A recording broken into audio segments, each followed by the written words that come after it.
Hello दोस्तों, आपका स्वागत है हमारे अपेक्स वे चैनल पर। आज इस वीडियो में हम कक्षा 10वीं के एनसीईआरटी गणित प्रश्नावली 9.1 के प्रश्न संख्या 11 को देखेंगे।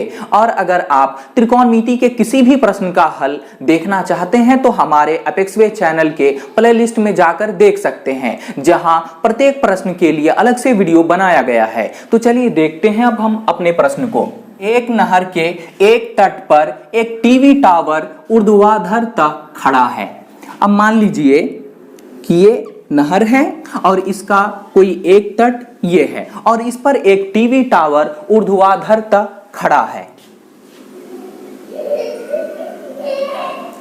तो ये हो गया। फिर आगे पढ़ते हैं। टावर के ठीक सामने दूसरे तट के, ये नहर हो गया और इस नहर का दूसरा तट ये हो गया।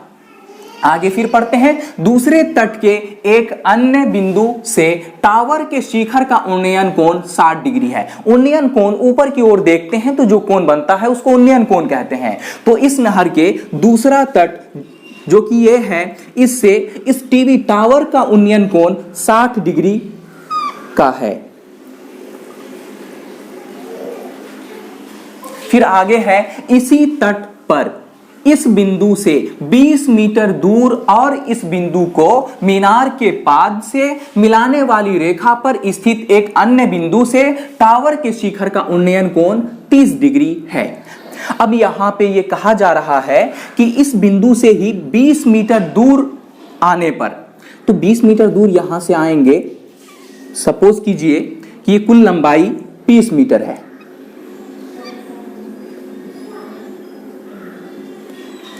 तो यहां ये जो बिंदु है, इससे फिर इस टीवी टावर के शिखर का उन्नयन कोण 30 डिग्री हो जाता है।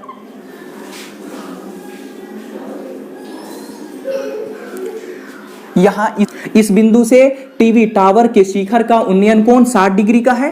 क्योंकि हम टीवी टावर को बहुत नजदीक से देख रहे हैं तो हमें नजरें ज्यादा उठानी पड़ेगी, तो यहां पे कोण अधिक बना 60 डिग्री का। और जैसे ही हम पीछे आए तो फिर टीवी टावर के शिखर को देखने के लिए हमें नजरें उतना नहीं उठाना पड़ा। इसके लिए यहां पे कोण इस 60 डिग्री से कम का बना, जो कि 30 डिग्री है। तो हमें बताना है टावर की ऊंचाई और नहर की चौड़ाई क्या है। चलिए इसका नाम दे देते हैं हम ए, बी, इस बिंदु को सी और इस बिंदु को डी। इसमें हमें बताना है टीवी टावर की ऊंचाई जो कि ए बी है और हमें नहर की चौड़ाई भी बताना है जो कि बी सी है। तो चलिए इसको हम बनाते हैं।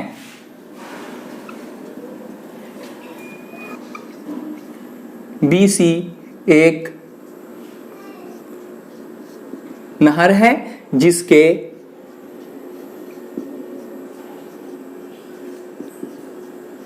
तट पर ए बी एक टावर ऊर्ध्वाधर खड़ा है।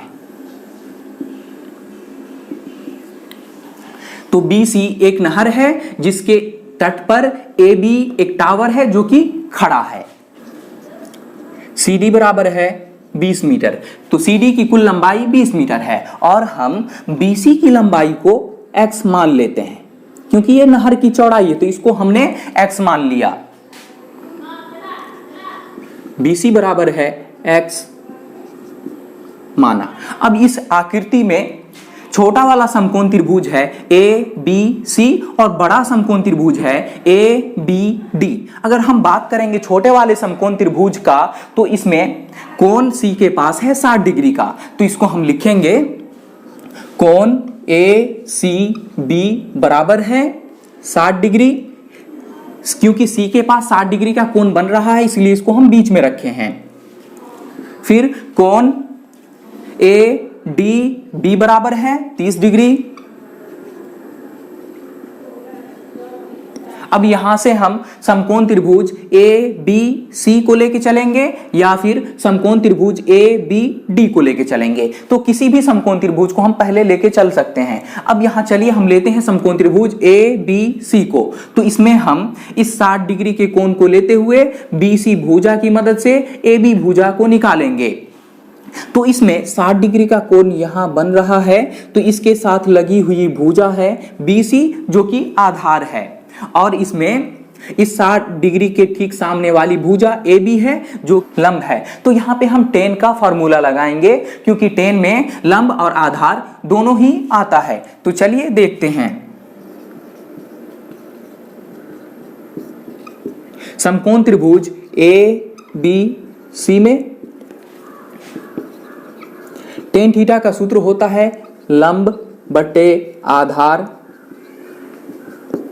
मैंने त्रिकोणमिति के सारे फॉर्मूले को एक ही वीडियो में बताया है, वो भी ट्रिकी मेथड से।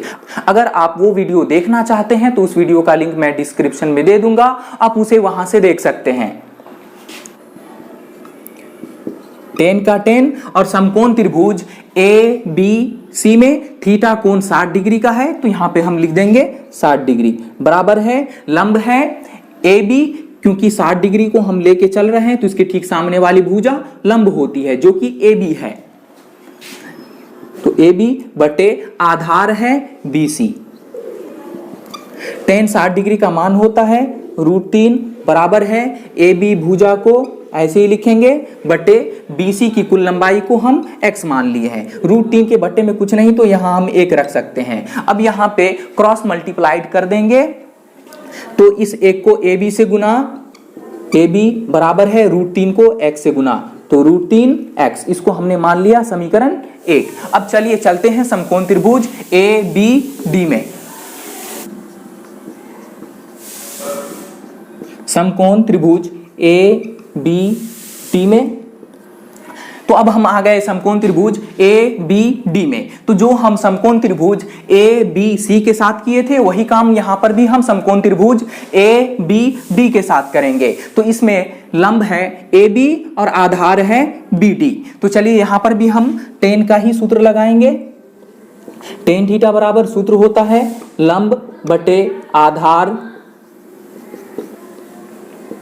tan का tan, और समकोण त्रिभुज ABD में थीटा कोण है 30 डिग्री का, तो इसको हम थीटा की जगह पर रखेंगे 30 डिग्री बराबर है लंब है इसमें AB बटे आधार है BD।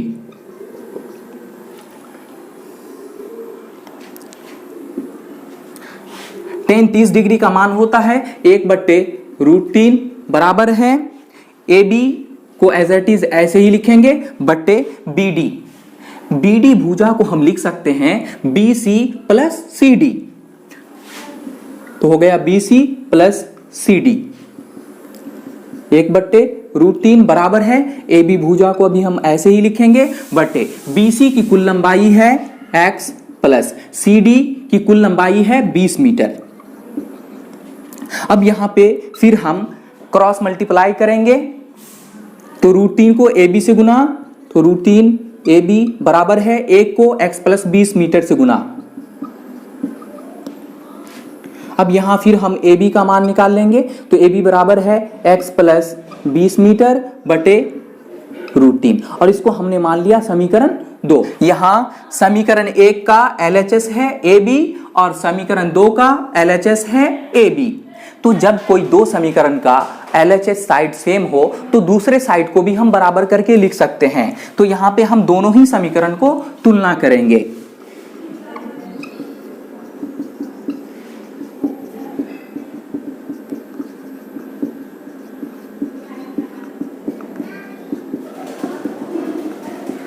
तो जैसे ही हम दोनों समीकरण को यहां तुलना करेंगे तो यहां से हमें x का मान निकल जाएगा जो कि नहर की चौड़ाई है। फिर हम उस x के मान को अगर हम समीकरण 1 या 2 में रख देंगे तो हमें टीवी टावर की ऊंचाई भी निकल जाएगा।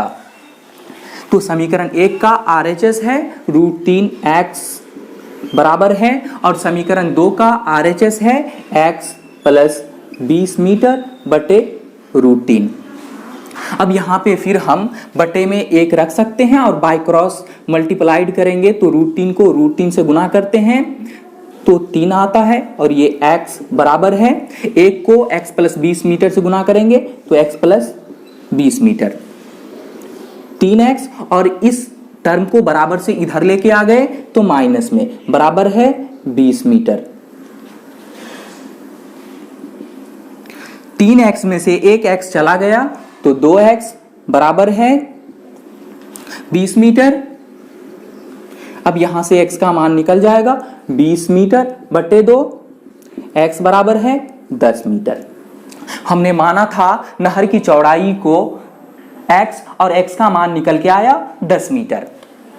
तो अब चलिए अब इस x के मान को हम समीकरण 1 में रख देते हैं तो हमें टीवी टावर की ऊंचाई भी निकल जाएगा।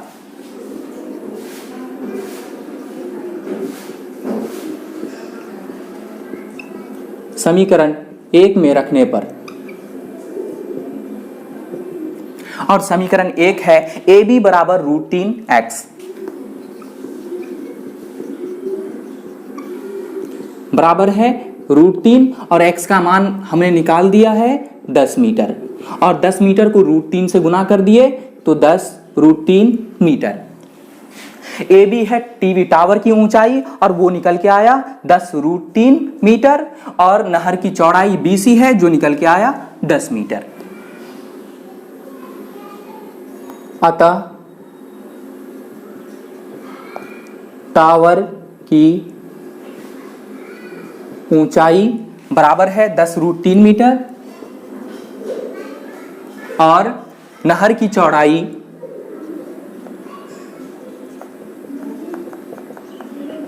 10 मीटर। ये हो गया आंसर। अब मिलते हैं अगले वीडियो में अगले प्रश्न के साथ। Thank you.